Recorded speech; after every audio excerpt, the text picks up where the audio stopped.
ibifaru bigaragara ko ari iby'intambara ku ruhande rw'umuryango w'abibumbye, nkurikije ibyo ndi kubona. Ahubwo uretse igifaru cyari kiri imbere, ndabona harimo n'andi makamyo ashobora kuba atwara amazi. Barinjiye hano mu mujyi wa Goma, ahantu ubona ko hari umwanda, imyenda myinshi cyane y'abasirikare ku ruhande rwa FARDC, bigaragara ko bataye urugamba. Hari n'ingofero nyinshi cyane, ingofero zimwe zishobora kuba zarindira umuntu umutekano, harimo amajaketi yandi y'intambara. Ibifaru nabyo murabibona.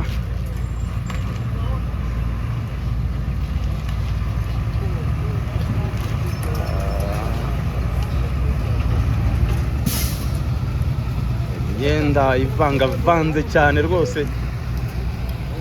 Ahangaha bavuga ko abasirikare ba Loni, abasirikare ba FARDC bahisemo kurambika intwaro hasi, yiyambura imyenda barigendera mu rugamba rwa M23 ishyamiranyemo n'ingabo za FARDC.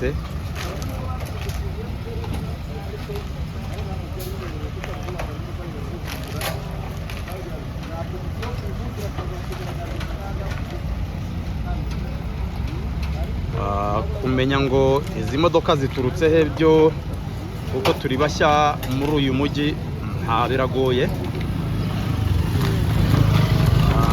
Ingendo z'urujya n'uruza zitaraba nyinshi cyane.